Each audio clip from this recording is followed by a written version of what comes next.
Hello and welcome to the Overland Journal podcast. I'm your host, Scott Brady, and I'm here with my co-host, Matt Scott. Hello. And we are here with Dan and Marlene from the Mali-Mish.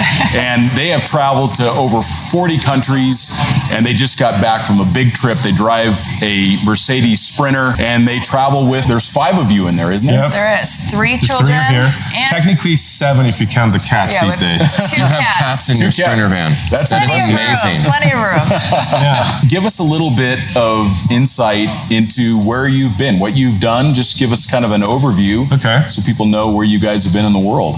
And a special thanks to Moon Fabrications for supporting this week's podcast. Moonshade by Moon Fabrications is the portable vehicle awning you've been waiting for. Moonshade is built to last, simple to set up, and ships with everything you need to mount the Moonshade to most vehicle styles without a drill right out of the box. With over 60 square feet of shade coverage and multiple setup configurations, Moonshade is the ideal choice for rigs of all sizes. Moonshade only weighs 8 pounds and shrinks down to the size of a yoga mat, so you can pack more of what you need out on the trail. Visit moonfab.com. That's MOONFAB.com to place your order today. For the worst summer sun, treat yourself to the best. Moonshade has you covered. Thanks, Moonshade.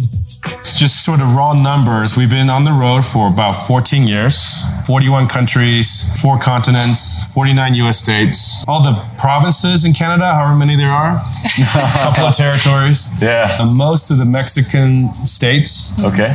Currently we're in a 170 4x4 Sprinter van. Nice. That we switched to in 2018 with the intention to ship across to Europe, which turned out to be a good idea. But before that, we're in a four-wheel camper on an F-250 chassis for 2 years. Okay. And before that, we were doing just North America in a 2007 Airstream trailer. And there's nothing wrong with an Airstream. I think that's where I became first familiar with you guys was the Airstream phase. What that was like 5 or 6 years ago or something? Because that's when we were like 6 years ago. Yeah, that's when we were kind of like looking at, can we like run the business from an Airstream? And we bought an F-250 and did everything. I don't know why we didn't end up doing that. I think we realized that we would kill each other as people living in a confined space together. So that's my first question. How do you not kill each other? Having 5 of you and 2 cats in a van. Well, because 170 Sprinter is big. It is, and I think what we realized at this stage, we can and shouldn't go smaller. Okay. Yeah. So we've actually gotten smaller over time because we started when our oldest, who's 15 now, was just 1, and these 2 weren't born yet. As our family grew bigger, our ambitions got bigger, so we had to choose, okay, we have to go smaller in the vehicles so we can go more places, but we also have to make sure we're comfortable. What became really important was just layout. As a matter of fact, our 25-foot Airstream isn't laid out as good as our 4-wheel camper or our Sprinter for a family of 5.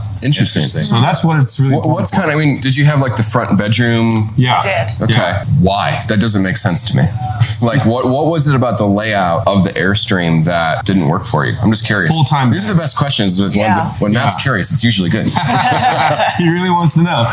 It's the idea of having full-time beds that don't convert. Okay. I see. Okay. Yeah. Because when you live in a full-time and there's all different types of scenarios can happen, and you've got to consider the worst-case scenario, which is long driving day, everybody's tired. Yeah. Nobody wants to finally find a place to stay the night and then go into camper and then realize you have to do an hour of setting up. Sure.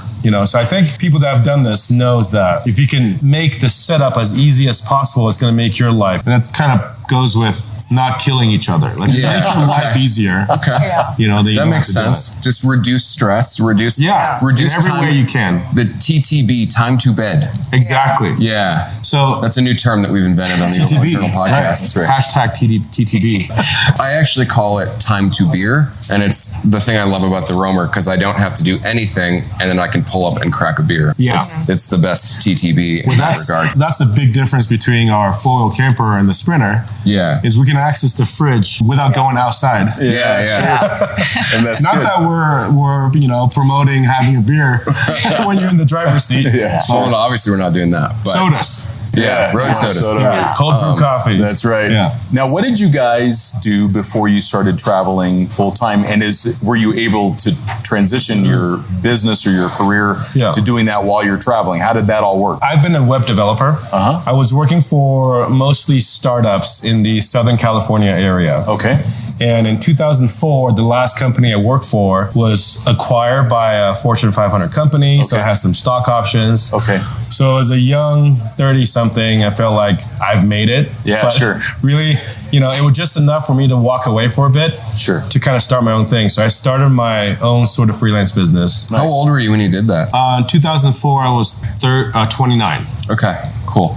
So in 2004, I became a self-employed freelance web developer. We're still young. We haven't had kids yet. So our mentality was totally different. We weren't necessarily the people that had these world-traveling ambitions. We were like suburbanites, right? Yeah. So, okay, we're in this house. We got to buy a house. We got to get a bigger house. We got to get a cooler car. And all this stuff. You can do that. You can go down that dark. Yeah, you can just go down that black hole and like never come back. There's a sailing couple. It's called Sailing Uma. They're on YouTube. Their tagline is "Don't buy a couch." Like if you can avoid making we were talking about this, so it makes so much sense. Like if you can avoid it all ends when you buy the couch. Yeah. As soon as you buy the couch, you're kind of done. Yeah. Like, just don't ever live in a place that has space for a couch. That's right. Exactly. So it eliminates even the thought of it. Yeah, exactly. Futon. But that takes a lot of courage to buck the system, to go in a different direction than buying the house in Riverside. And just going down the road. For sure. I guess for us, what really got us the desire to go see stuff is actually after we started having kids. We had our oldest in 2007. Now we're like a young family of 3, and we're like, you know what? Let's go take her to go travel. I work from home. We don't have to stay here if we don't want to. And what were you traveling in at that point? Our first ever camper was a Tab. Okay. Like a little teardrop. Yeah, sure. They were relatively new to the scene at the time. I think they went away for a couple years and then they came back. Right. So they're pretty popular now again. Our first trip was actually to Tucson, Arizona with her for like 3 weeks. Awesome. And 2 of those weeks, she got like a really bad respiratory infection and was hospitalized. Oh, no. Yeah. So luckily they have a good children's hospital. Yeah. So I was in the trailer. She was in the hospital room with her during that time. And I was in the camper in the hospital parking lot. Sure. And my thought was like, well, you can camp at any hospital for free, probably. They won't kick you out. But so I always don't put that on iOverlander. No. I've never camped in a hospital since, but I always think about it. It's like maybe a few Walmart parking lots, huh? Yeah. Oh, I mean, more than a few. We're probably in the 3 digits. I know. When it comes to Walmart slept at. I know. Yeah. It's like expectation of living life on the road is this beautiful campsite. The reality, Walmart parking lot. Yeah. Sometimes it's your only choice. Yeah. I mean, when we came back from Europe a month ago, when we finally got our van back, it was actually quite comforting to pull into a Walmart. Yeah, sure. We're like nostalgic for it. Yeah. But unfortunately, like a lot of Walmarts have stopped letting people park. That's true. That's true. You guys just got back from Europe relatively recently. I mean, you guys did row over there and back, I think, right? I mean, I guess one of the things we've never really talked about is that shipping to Europe. We've had people talk about shipping to Africa and all these kinds of things. What was that process like? Was it easy? Where did you exit the US? Where did you enter Europe and vice versa? Like I'm selfishly curious. In 2018, we shipped from Baltimore. Okay. And it was a lot of cars come in there, right? Yeah. It's a big row terminal. So for the safest route with not a lot of stops mean chances of break-in or something happening to your vehicle. So we went directly from Baltimore to Zeebrugge in Belgium. Okay. Yeah. And like for those that don't know Ro-Ro, you hand over your keys to the shipping company. Yeah. And then they say, leave the doors unlocked. That's how it works. Yeah. And then they say, there's nothing in there, right? And you say, right. That's right. Yeah. Full of hot sauce and clothes and because you're not supposed to ship personal effects. Right. And like when I shipped back from Panama, Ro-Ro, you're not supposed to have any fuel in it, like just enough for it to get on. Yeah. And of course, you do the nod, wink. Yeah. And of course, I've got like all my stuff. And I got to drive away from the port when I get there. And I'll tell you, Panama was amazing. They were perfect. And nothing got stolen. Good. Yeah, we haven't had anything stolen, but you hear about it. Yeah, for sure. But of course, you only hear about the bad stuff. Yeah, that's right. Yeah, we were fortunate because we also chose the first time they actually had 2 extra stops that were unanticipated. But it went to like Frankfurt, and then maybe it went to somewhere in UK. Right. But this coming back was, nonstop, port to port, and then minimize the chance of somebody sticking their head in, seeing what there's to take. And as I recall, it's a lot cheaper to ship to Europe than back. Yeah. Because of the number of, there's more cars coming this way than the other way. We had heard that, turned out to be true, but we don't know how much of the increase in price was due to just the troubles with the current logistics. Yeah, I mean, when you initially shipped in 2018, Yeah. it was a and then different shipping world. back in 2022. Yeah. Different world. Big difference. I know what containers used to cost me in 18, and I know what they cost me in 22. Yeah. Yeah, I think container prices have jumped higher. Ro-Ro's relatively Ro-Ro's consistent because they can't produce the cars in as great a volume, right? And these ships are so specific. And then with containers, you're competing with everybody who's selling little tchotchkes and getting them made from wherever. I think it went up about 60% compared to shipping there and shipping back. And can I ask how much it was initially, like to get there? And 2,500 all said and done, paperwork and everything to get there. And on the way back, it was 4,000. What about insurance for the EU? Like what? Because I don't know why more people don't ship to Europe. There's so many cool things there. You have access to North Africa. You have access to places in Eastern Europe. You have all of the Nordic countries and all that kind of stuff. There's so much cool stuff. And great infrastructure. Yeah, great infrastructure and the world's best art museums. I'm super keen on. So what was the insurance process like for a US registered vehicle? Was it easy to acquire? Who did you use? It was easy. For us, we use a company that specializes in foreign vehicles traveling in Europe. Yeah. So they require, you can do full coverage if you want, but at the minimum you need liability. Okay. And for liability, they use what's called a green card insurance, and that's what everybody has. Anyone who has a car in Europe has to have a green card insurance card, and it has like all the countries' names on it, and then the ones that they cover are circled, and the ones that aren't are like punched out or something. Yeah. So we had all of EU countries covered. As Americans, I think. As Americans, and through our insurance company, you can get more, but I don't know how we didn't get. But you can also buy liability insurance per country while you're there. Okay. For non-EU countries. For our van liability was $1,500 a year. Yeah. That's really not that bad when you They did require us to keep our liability insurance in the U.S., which I don't know why, but because we have to keep. We're from California, so we have to keep liability minimum to keep our registration. Sure. Gotcha. Yeah, that's just I think Arizona does that too, because I realized one of my motorcycles, its registration has been canceled Illegal? because it didn't have insurance on it because it's been sitting there for like 3 years in the corner gathering dust. Pretty straightforward. But full coverage gets expensive. Yeah. I think if you want a full like theft and accidental coverage, it's like, for our van anyways, it was going to be like $7,000 for the year. Yeah. Wow. So we Yeah, just that really took goes a up. chance. It's very expensive. Yeah. And there's only a few that do it. Thumb insurance is one. You can insure through Lloyd's as well, but that's even more expensive. Yeah. What was the one that we looked into? Just a few months trip down to Panama with a vehicle, it was over $5,000. For full coverage. Yeah. Just because the vehicle was expensive enough where it'd be. As far as insurance is concerned, you have to also pay for separate lost insurance if you want full coverage for the Ro-Ro trip. If you're concerned that something may happen to the ship, which on the way back we were just a month before that Ro-Ro ship sank. All right. With all those fancy cars, and they were all on fire and everything. And we were thinking, does this mean the odds are better for our ship that it won't sink? So, or is this a trend? Or is this gonna? Right. Hopefully, it's not a start of something. But both of our trips were very, I wouldn't say easy, but we were fortunate nothing bad happened. Yeah. There's delays, obviously. There's always delays. So. Well, one of the questions that I have, I don't have children myself. I spend a lot of time with my nephews, and I know how joyful that is to be with them, but I get to give them back. For you guys, how did things change from what you expected travel to be like with a family of 5 and the realities now that you guys have traveled in Europe together and you've spent so much time in close quarters? What's been the amazing joys from that things that have changed you as a family? And then what advice would you give to a family that wanted to do something similar? I think when we started, we were like, let's go to Florida and back and do like our big 3-month trip, and we'll show our kid the sights. Didn't become what we were going to go look at. It became our bond, you know, was so much stronger. We're still on our 3-month trip.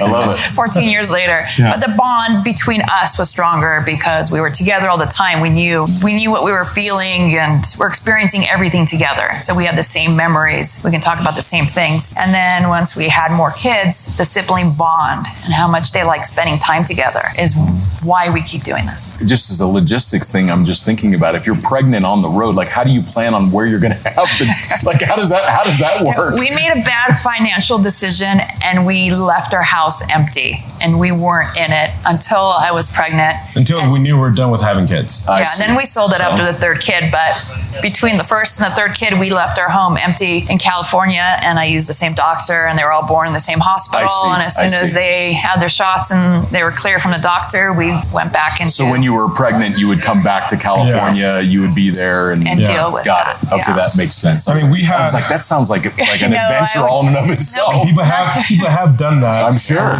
We think that's crazy. That is crazy. For us, it wasn't about like trying to get all the adventures done before kids. We didn't start until after we had kids. Sure. So it was all part of the equation. We didn't really have a lot of people to kind of ask questions about at the time because social media, when we started, wasn't really a thing. I think we had Blackberries, for our phones. It's gotten easier now, and we've met a lot of folks. Like we had a couple of like sessions with other families that want to do this. Yeah. So we've talked to a lot of people, and we tell them like clearly this is not like having kids doesn't mean you have to stop, but you do have to change your mindset about what traveling is like. So we talk to the kids every year. Right around like end of the year, we say, are you guys still having fun? Do you still want to do this? Because you don't want to drag your kids along on your adventure. You want to be on an adventure that everybody wants. It's a family adventure. Together. That's the mindset change you have to have when you're doing it with kids. And we are seeing it more and more. I was traveling through Central America. You would definitely bump into like French families like in an RV that they bought in France and they shipped it over Roro, and they got 87 kids in there. You would find that on occasion, and they were all so well adjusted and happy. I mean, we have Graham Bell here in the audience, and he's traveled for decades with his kids. People that are doing it. It is funny when you say French family, because when the families we come across in Europe, usually they're French. Yeah. If there's a family,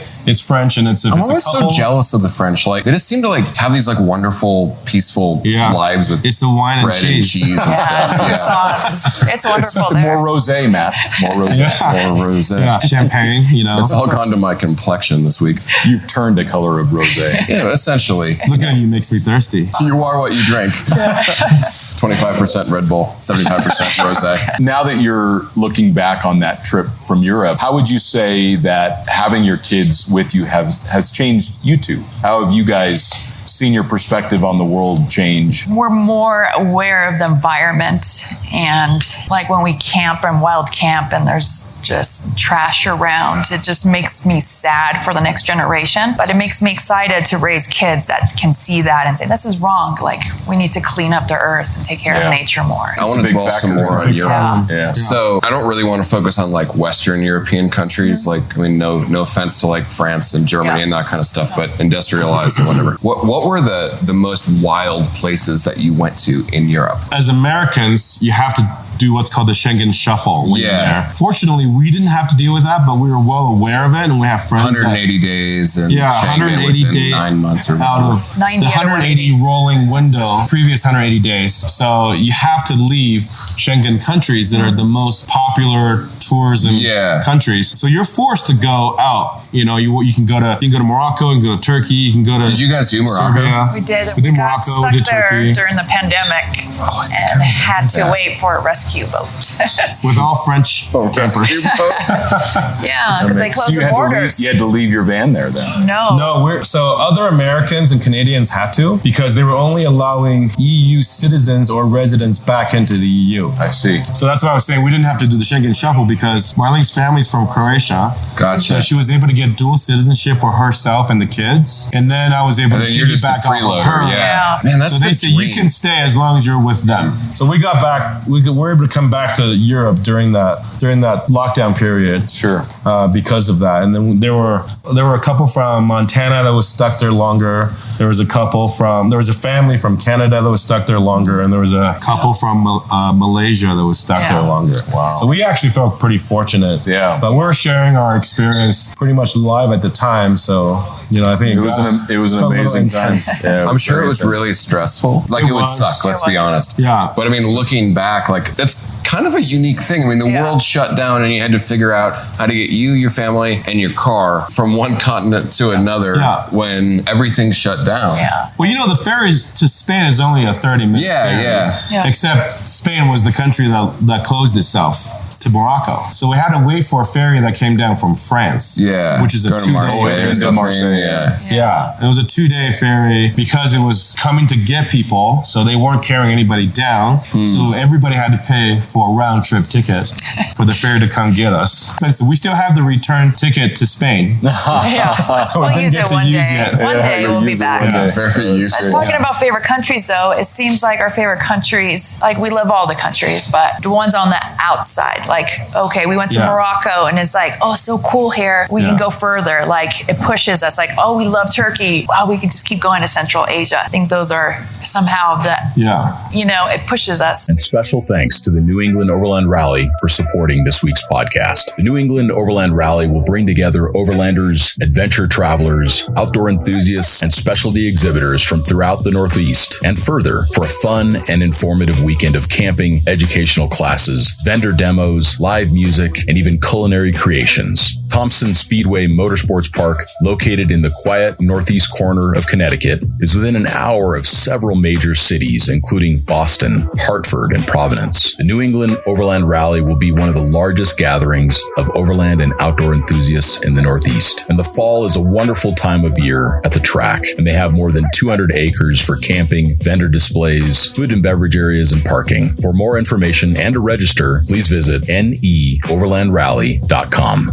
We were talking to some friends that Richard and Ashley, they were talking about their experience in Saudi Arabia, and they're like, oh yeah, it's like when the first time you hear the call to prayers in the morning, it's amazing. For an American, it's a complete different cultural experience. Yeah, it's incredible. And then people say, oh yeah, I didn't have time to go down to Morocco. I was in Europe for a little bit. If I had gone, I would go for like 2 days to Tangier. But I was saying like, well, if we take a half-hour ferry to Tangier, that's practically a spaceship to Mars. You're in a different planet when you get there. You are. 30 minutes away. That's right. So if you just have that little bit of time, by all means, go try it. Yeah, Morocco's really special. Yeah. For sure. I want to go back. Morocco is like so easy to get to. It's the equivalent of Baja. Yeah, it's European Baja. Even the surfing too. I think it's funny, like you fly into the airport of Marrakesh and like in the parking lot, there's all these overland trucks just like parked there. It's really cool. Like people leave them there. They fly in, they fly out, they travel. Yeah, Marrakesh, Casablanca. We just had a rental car. Yeah. And that little Dacia Sandero or something. Those are real popular down there. Yeah, really cool. Yeah. It was diesel and it had like a 90-liter fuel tank. It was like a lifted Corolla, and we may or may not have found some really cool Dakar course by Agadir, and we may or may not have taken off the front skid plate on it. But it was a really fun place. Yeah. We wish we had more time there. We ended up only having a month before everything happened. Yeah. We would go back and experience the coast, which is what we missed. The thought was, okay, let's go inland first because it's going to get hot, and then we'll slowly come back up the coast. And our slow back up the coast was like half a day. Trying to get up there before the border closed. And it was we didn't make. You're moving at that point. Yeah, but it's still, like you said, like the harrowing experiences ends up being the ones you remember, and you kind of look almost fondly back at it. Well, we were talking about that yesterday, and we're so lucky as humans that we're programmed to forget the bad stuff. As time goes on, we just remember those good memories of travel. Yeah, or even the bad memories become stories. And Well, they say it's not an adventure until something goes wrong. Yeah. So I'm really curious about Eastern Europe. Things are very dynamic there at the moment. Moldova and just going into like Bosnia, Herzegovina, that area. Did you guys travel there much? Sure, yeah. What did you guys find in there? I have not been to that country, so. Marlene's family's from Croatia originally. Sure. So, and then they left during the Balkan War. Sure. Or actually before the Balkan War. She would go back as a kid when it was still Yugoslavia. Yeah. And there was a period in the 90s where they couldn't go back. So we kind of see the Balkans with a slightly different perspective because of that familial history. It feels like home to us because she speaks Croatian. Amazing. So everywhere we go, it diffuses any tension that may have. Yeah. Like we're in Bosnia, or is it Serbia? Like we need to park the van somewhere to go to this Chavapi place. We park in front of this house and the guy comes out, starts yelling at us in Serbian or Bosnian. Yeah. And then she's asked him in Croatian back because it's the same language practically. Okay. And then he's like, oh, okay, yeah, you can park there. And then his mom comes out, starts yelling. Yeah. And the son's like, no, they're cool. They're cool. Let them park there. I think a lot of Americans are still intimidated by that area, or they just don't know. Yeah. They don't know it as much more than a war. I mean, when I was there, I was under completely different auspices. So that's why I'd like to go back. So. Yeah. I mean, a lot of people who have experience there, I think they have military experience from being stationed nearby and having to negotiate that stuff. I grew up in Chicago, and I grew up with so many people that came from that area during the war. When a lot of people ended up in Chicago. There's a lot of Croatians in Chicago. They didn't have they had just left a country that was at war, you know. So it was like I really want to push myself to go there. I just don't know anything about it, and I think a lot of people are in the same boat, that they get stuck to the Schengen countries in Europe, and they just don't explore, and they don't appreciate or recognize the history that is in that whole region. And that coastline and everything is stunning. Yeah. Brian Bass. What was a route that you guys did in Croatia that comes to mind as being more adventurous and maybe a little more remote that you could share? Well, the second you go inland, it's like a different country. Okay. You know, so when you're along the coast, tourism is by far the biggest industry there. And it's unfortunate because they rely so much on it that it's either you're doing that and you make good money, or you don't and then you're poor. If you go inland right away, you still see bombed out houses and villages. Yeah. People left and just never came back. Right. And then after a few bombed out houses, there's like a massive mansion that somebody immigrated to America, poured money back to build up their own family home. So, you know, going inland and then meandering through there's a lot of the things that we love most about Croatia is all the communist relics that are still there. Like these old urban exploration stuff that you get fascinating. Those abandoned villages. We went to an abandoned air base and the police pulled up to make sure we weren't camping there or causing any trouble. They're like, can we go in there? Can we go explore the old air base? They're like, you can, but there's bears living in there now. So be careful with the bears. That's like, amazing. I will just stay and just They came to talk to us, not because they didn't want us to be there. They came to warn us about the bears. That's amazing. Yeah. And you wouldn't think about like a bear encounter in Europe. Yeah. No. So this is like straight out of Star Wars. It's an underground, under a mountain. This is like where the rebels would have hit their X-wings. Yeah, sure. You know, so it's like deep in the tunnel. Yeah. There's probably still stuff in there. You have piqued my interest. It's really cool, and it's right on the border of Croatia and Bosnia. Okay. So now they also do patrolling for like whatever like illegal immigration, because being part of the EU now, they're sort of at the front lines of their border. Yeah. And the thing about Croatia is like they've always been like going way back thousands of years. They were the frontiers against the Ottoman invasion. Right. You know, so now they're the frontiers against non-European Union countries. Right. Serbia sort of aligning themselves with Russia. Sure. Like there's some conflicts, at least ideologically, there too. There's always been, you know, her family being Croatian. The war is still so fresh. Yeah. For everybody. But I will say though, within the last 20 years, a lot of the younger people's mentalities have changed. You know, her cousin who lives in Croatia was dating a Serbian girl for years and years. And 20 years ago, we would have never imagined that. No. But camping there's great. And the thing is, a lot of countries they ban wild camping, which is boondocking here. If you get away from the coastline and you're not in peak summer season, then there's trails and places to camp. And So they leave you alone. And you can camp by yourself. And what people don't realize, you know, there's these popular apps, kind of like what we have here, are user contributed. Like our Overlander works there, but then they have this other one called Park for Night. A lot of the properties are private properties, and you have to really be mindful, because having friends and relatives that live there, we know when we go to her family's village, all this land is owned by somebody. It doesn't look like it, sure, but it's owned by somebody. You know, so when we go to like places like Portugal, or go to like, you know, other more countries with a lot of like wide open rural space, we're mindful that somebody may own this land. So let's not tell everybody to come here. You know, if they let us stay, you know, that's awesome. But let's let everybody else who tries to come here first communicate with those locals, figure it out, get their permission, you know, instead of just sharing it with the world. And then like while we were there, like Portugal shut down all wild camping because it has gotten so bad. So, you know, it's something to be mindful of. Oh, and it'll happen here if we don't take responsibility for... Feels like it has in some places, for sure. Well, and Moab shut a bunch of stuff down. Sedona shut a bunch of stuff down. So the party will be over if we don't take care of it. So. Right. Absolutely. So now let's talk a little bit about your van. Talk about what you've done to modify it to meet your needs, and any advice you'd have for someone that was looking for a Sprinter. We bought our Sprinter 4 months before we shipped to Europe. For us, it was really more about comfort. We don't have anything in our van that's there just to look cool. We do have a snorkel. Oh, okay. Well, of course you're an Overlander. That's because we only installed it because our plan was to drive across Mongolia. Yeah, sure. Yeah. But now we're sitting around with a snorkel like, oh yeah, we're such posers. But it's the Overland Wave. We just kind of add things as needed. You know, we added skid plates last year and snorkel last year. with the intention of driving across Central Asia, Mongolia, Russia. That's an amazing route. Hopefully you guys will be able to do that. We hope to be able to do it. I think It's going to take a while. It's going to take a while. So I think what we'll do is when we go back to Europe, we'll buy a different vehicle from there. I think it opens up more possibilities not having California license plate when we start going to eastern part of that area, Central Asia, like former Soviet bloc and stuff like that.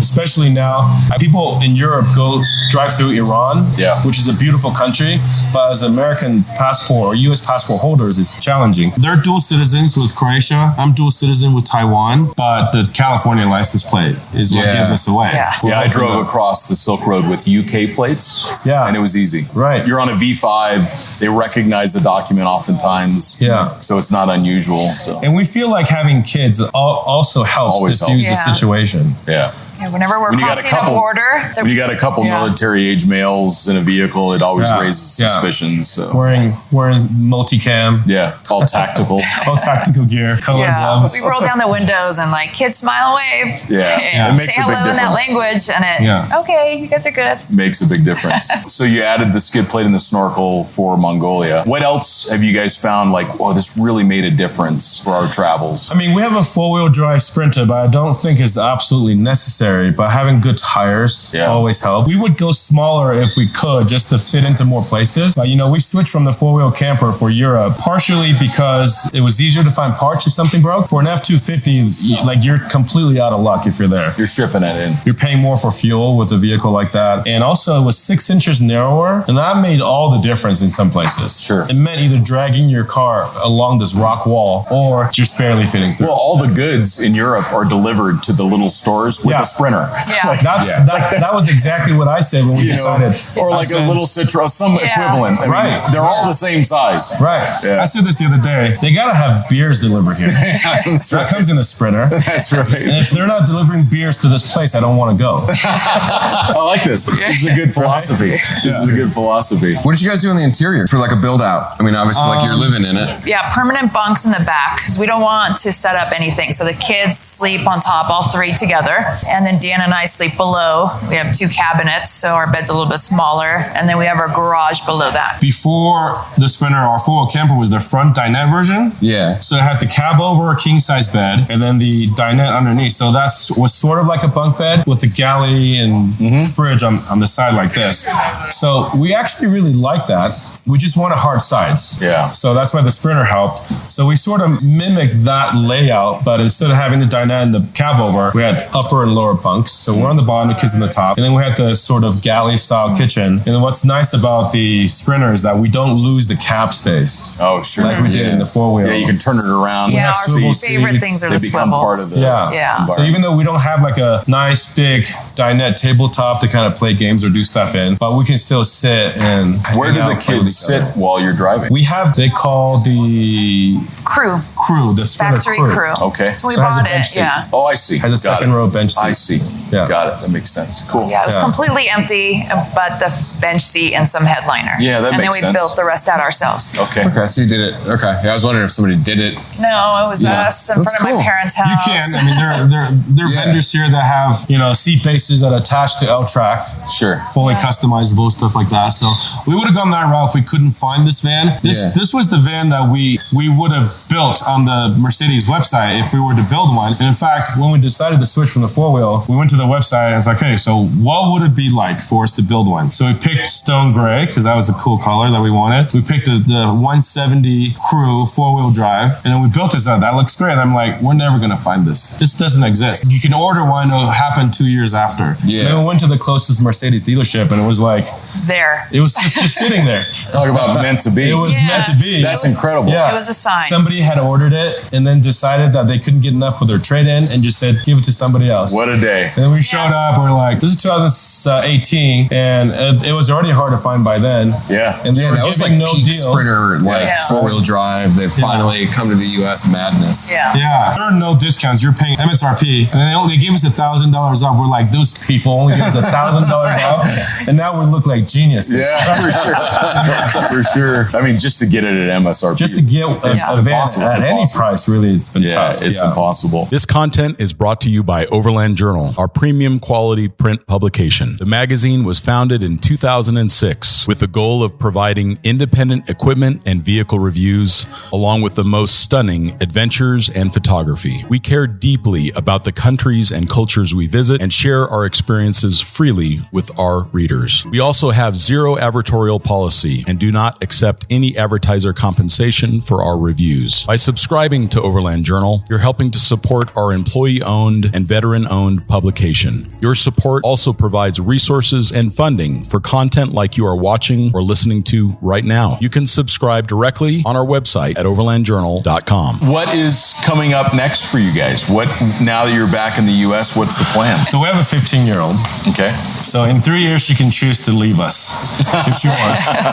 But she doesn't want to. She wants to keep adventuring. And we talk about it each year. So when we came back, we weren't originally planning on shipping the van back. We came back because her brother's getting married. And she only has one brother, and we can't not go. Yeah, that's important. It's important. So that's in 2 weeks. So our obligations back here ends in 2 weeks. And then the next obligation is the kids have missed trick-or-treating in the U.S. because they don't do that in Europe. Yeah, that's a big deal. So we want to do that this year. And then after that, we really miss Baja. So we want to go back down there when it's so cooler. special. Yeah.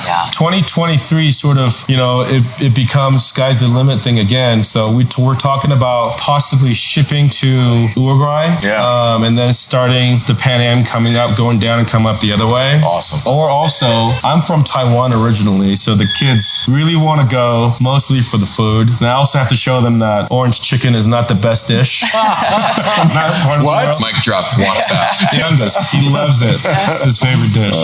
He's like, I can't wait to go to Taiwan and just go eat a panda. We don't have panda there in Taiwan. But if we do that, though, I don't think we'll ship a car. I think we'll South America sounds amazing now. Yeah, so we have lots of friends that have gone. I mean, you spend a lot of time down there. So it seems like something that we could, one of the easiest things for us to do. Yeah. Because we're neighbors practically. And it's beautiful down there. Yeah. It's stunning. Yeah. And there's penguins. Yeah, There's penguins. Right. That's right.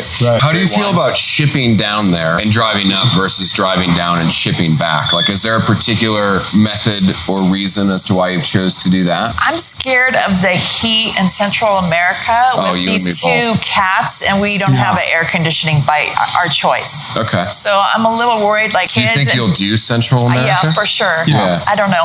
I think it'd be easier for us to be in weather that we can, mountains we can escape to. Well, also logistically, for people that drive down, you got to ship across the Darien Gap anyways. Yeah. And you come all the way down, and what do you do at the bottom? Or do you just turn around and drive up? I mean, obviously you can drive a different route up. Yeah. A lot of people go up and ship from Buenos Aires or Montevideo anyways to come back to Texas or something. So if you don't want to sort of do a lot of double backing, then you do have to kind of play everything by weather. So if we can time it right, we just go down, and then we never have to like redo any routes. Yeah. And just come up. And it also sort of minimizes the amount of shipping you have to do. Unless you're shipping from Montevideo to South Africa or Europe or something, then it makes more sense to drive down and then ship out. So if you're going to come back into the U.S., it seems that way. And then we would love to just have the last place we be before we come back be Baja again. Okay, yeah. Perfect. That's perfect. Yeah. I like driving. Fish tacos. Driving up is good. I think driving up is good. Yeah. I've always been stuck on this romantic notion of driving down and ending in Ushuaia. Like, I just don't think that I could do it any other way when I eventually go crazy buy a motorcycle and call my wife from Panama. Yeah. That is different to start from there. But then you have to sort of picture yourself ending at Prudhoe Bay. Yeah. Do it the other direction. And you're going to encounter a lot more travelers that are heading south. Yeah. So you'll meet a lot more people. That's true. Yeah, I think so. Right. Whereas if you're all going the same direction, maybe you kind of interact with folks. But if you're going opposite of traffic, then you're going to bump into a lot more And then you travelers. become the guys who tells people where things are. Exactly. Exactly. Well, we're getting close to the end, but you want to bring your kids up so we can introduce them, and you guys want to do that or no? Not interested? You guys want to say hi? You guys want to just come say hi? Just come say hi. You guys are the awesome ones going around the world. How cool This is that? Luca. He's 10. Okay, so we got Luca. Yep. Introduce yourselves. Mila. That's Mila. I'm Ava. And Ava. I'm 15. Well, we are so impressed by all of you and your stories and your adventures around the world. And the cats aren't here, but this is no cat. What are the name of the cats? Okay. Twin, the nice gray one with The nice one. Toby. Is there such thing as a nice cat? If you compare two, then there's nicer ones. Well, thank you guys. Any other questions that you've got, Matt? No, this has been so good. I've been able to ask all my selfish questions.